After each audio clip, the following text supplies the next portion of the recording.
السلام علیکم students, inside preparation میں ویلکم اسٹوڈینٹس۔ ہم نے ہسٹری اینڈ پاکستان افیئرس کی سیریز سٹارٹ کی تھی، تو اس میں ہم ہسٹری کو ڈسکس کر رہے تھے۔ 712 سے 1526 تک کے ایونٹس جو ہیں ان کو ہم نے ڈسکس کر لیا تھا۔ تو آج ہم سٹارٹ کریں گے اسٹیبلشمنٹ آف مغل امپائر اور اس کے رولرز کو ڈسکس کریں گے۔ تو 1526 تک یہاں پر لودھی حکومت، لودھی امپائر رہی۔ اس کے بعد 1526 میں ظہیر الدین بابر نے ابراہیم لودھی کو شکست دی اور مغل امپائر جو ہے وہ اسٹیبلش ہوا۔ تو ہم نوٹس کی طرف چلتے ہیں۔ The Mughal empire were descendants of two great lineages of rulers. اصل میں مغل امپائر جو ہے وہ دو بڑے رولرس کی ڈسینڈنٹ ہے، ٹھیک ہے۔ اگر ہم ظہیر الدین بابر کی بات کریں تو ان کا سلسلہ نسب جو ہے، ان کا شجرہ والدہ کی طرف سے چنگیز خان سے ملتا ہے اور فادر کی طرف سے تیمور، امیر تیمور سے ملتا ہے۔ تو اسی وجہ سے جو مغل امپائر بنی، اس کے جو فاؤنڈر تھے تو وہ ڈسینڈنٹ تھے ان ٹو گریٹ رولرس کے۔ تو Babar the founder of Mughal Empire in India was related to Taimur from his father side and Chengiz Khan from through his mother۔ تو یہ دو مین جو ہیں ان کے چنگیز خان اور تیمور، ان کے ڈسینڈنٹ جو ہیں وہ ظہیر الدین بابر تھے، جنہوں نے مغل امپائر کی بنیاد رکھی۔ Babar succeeded his father as ruler of Fargana, Uzbekistan, but he soon lost his kingdom۔ Babar کا جو والد تھا وہ ازبکستان کی ایک ریاست فرغانہ کا رولر تھا، اور اس کے انتقال کے بعد جو ہے وہ بابر وہاں کا رولر بنا۔ اب ظہیر الدین بابر سے وہ فرغانہ کا جو علاقہ ہے وہ چھین لیا گیا۔ آس پاس کے جو وہاں کے اٹیکرز تھے انہوں نے وہاں اس کا علاقہ چھین لیا۔ بابر کچھ عرصے تک جو ہے وہ بے یار و مددگار پھرتا رہا۔ اس کے بعد اس نے دوبارہ سے اپنی طاقت قوت اکٹھی کی اور فرغانہ کو دوبارہ سے حاصل کر لیا۔ فرغانہ کے بعد اس نے کابل پر حملہ کیا، تو کابل جب اس کے کنٹرول میں آ گیا تو اس کے بعد اس نے انڈیا کو اٹیک کیا۔ Financial difficulties, apprehensions of Uzbek attack and on Kabul, invitation of Rana Sanga to invade India force Babur to tuck toward India. ان کے جب اس کی کابل اور ازبکستان میں حکومت قائم ہوئی، اس کے بعد یہاں کے رانا سانگا نے، جو میواڑ کا راجہ تھا، اصل نام اس کا سنگرام سنگھ تھا، تو اس نے دعوت دی ظہیر الدین بابر کو کہ وہ یہاں اٹیک کریں۔ تو اس کی دعوت پر اس نے لودھی حکومت کو جو ہے وہ نشانہ بنایا اور 1526 میں پانی پت کی جنگ میں ابراہیم لودھی کو شکست دی۔ فرسٹ بیٹل آف پانی پت 1526، Babar decisively defeated Ibrahim Lodi. It replaced Lodi and establishment of the Mughal Empire in India۔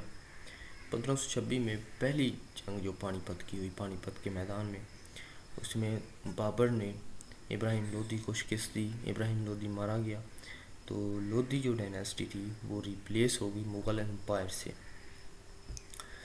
تو نیکسٹ ہمارے پاس ہے ریزنز آف بابر کامیاب کیوں ہوا، اس کے فتح کی جو مین ریزنز تھی وہ کیا تھیں، ان کو ڈسکس کرتے ہیں۔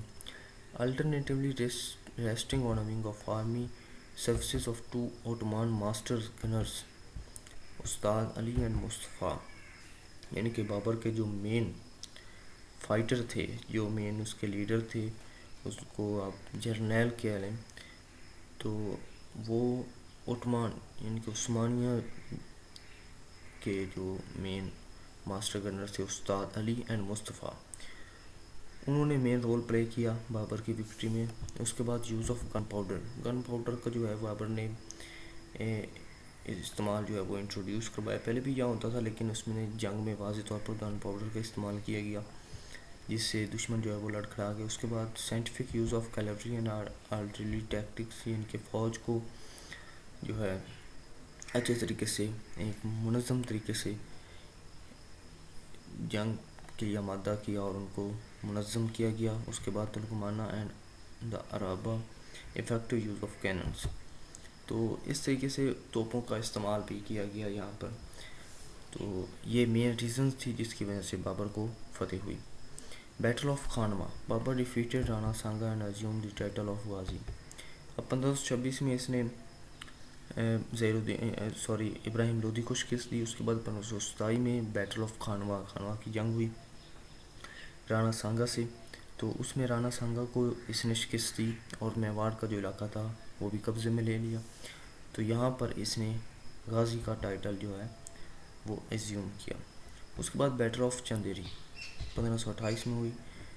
میدینی Rai was defeated and with his resistance across the Rajputana was completely shattered, یعنی کہ یہ ایک راجپوت رولر تھا میدینی رائے، اس کو 1528 میں شکست دی بابر نے۔ اس کے بعد بیٹل آف کاغرا 1529 میں ہوئی۔ 1529 میں Babur defeated Mahmud Lodi who aspired to throne of Delhi، یعنی کہ محمود لودھی نے جو لودھی خاندان سے تھا اس نے دوبارہ سے دہلی کا جو تخت تھا اس کو حاصل کرنے کی کوشش کی، جس کی وجہ سے یہ بیٹل آف گاگرا ہوئی بابر اور محمود لودھی کے درمیان، جس میں محمود لودھی کو بھی شکست دی۔ اس طریقے سے جب مین رولرز کو شکست آ گئی اور جو بیلنس آف پاور تھی، یعنی کہ بابر کے جو ایکول بیلنس تھا پاور کا دوسرے لوگوں کے پاس، تو وہ ختم ہوئی جب، تو بابر جو ہے ایک مین رولر بن گیا انڈیا کا اور مغل امپائر جو ہے وہ اسٹیبلش ہوئی۔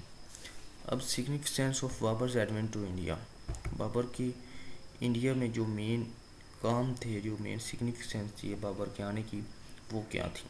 Babar introduce char baghs and symmetrically laid out garden, Babur نے جو ہے وہ باغ وغیرہ بنائے، چار باغ اسٹیبلش ہوئے۔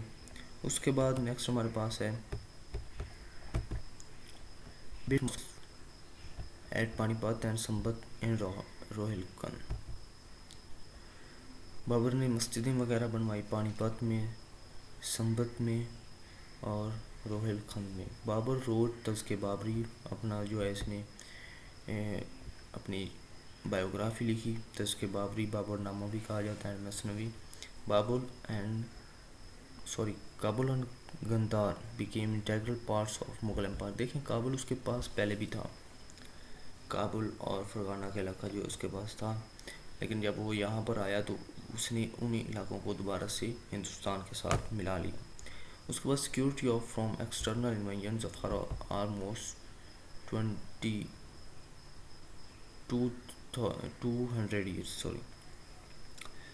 جب بابر یہاں پر آیا وہ اتنا مضبوط ہو گیا کہ باہر سے 200 سال تک اس نے یہاں پر حملہ کرنے کی کوشش نہ کی، یعنی کہ انڈیا جو ہے وہ بیرونی اٹیک سے بالکل سیکیور رہا۔ Babar popularized gunpowder, cavalry and artillery in India. Gunpowder used in earlier in India but Babur popularized its use. دیکھیے گن پاؤڈر کا جو ہے وہ کہہ رہا ہے کہ پہلے بھی استعمال ہوتا تھا انڈیا میں، لیکن بابر نے اپنی جنگ میں اسے واضح طور پر استعمال کر کے اس کو ایک پاپولرائز وے بنا دیا کسی بھی جنگ میں استعمال کرنے کے لیے۔ اس کے بعد strengthened India foreign trade, India جب ایک ہی جھنڈے تلے آ گیا آلموسٹ بابر کے دور میں، تو اس سے جو بیرونی فارن ٹریڈ تھی انڈیا کی وہ کافی مضبوط ہوئی۔ Babur introduced a new mode of warfare in India میں جنگ کا جو موڈ تھا اس کو ایک نئے طریقے سے انٹروڈیوس کروایا۔ Defeated Sanga and Lodhi, he smash the balance of power and laid the foundation of all India Mughal empire. دیکھیں اس وقت جو مین پاور تھی، رانا سانگا ہو گیا، ابراہیم لودھی ہو گیا، اس طریقے سے کچھ اور بھی رولرز تھے جو انڈیا میں کافی طاقتور تھے، لیکن ان کی شکست کے بعد جب بابر جو ہے وہ all to power belongs to Babur, تو بابر کے پاس سب طاقت آ گئی، تو اس طریقے سے جو امپائر تھا مغل امپائر وہ ایک کافی تگڑا اور مضبوط طریقے سے ابھرا، جس نے آلموسٹ 300+ ایئرز جو ہے وہ ہندوستان پر حکومت کی۔ ہی ایزیومڈ دا ٹائٹل آف بادشاہ، تو بابر نے بادشاہ کا جو لقب جو ہے وہ ایزیوم کیا، اختیار کیا۔ اس کے بعد بابر کی ڈیتھ ہو جاتی ہے 1530 میں، اور اس کے بعد اس کا بیٹا ہمایوں جو ہے وہ تخت نشین ہوتا ہے. تو اس کو ہم نیکسٹ لیکچر میں انشاءاللہ ڈسکس کریں گے. آج کے لیے جو مین ہمارا ٹاپک تھا وہ مغل امپائر کی establishment and Babur role in India. تو اس کو ہم نے ڈسکس کیا. اگر آپ کو یہ لیکچر اچھا لگے تو subscribe and like. Thanks for watching. اللہ حافظ.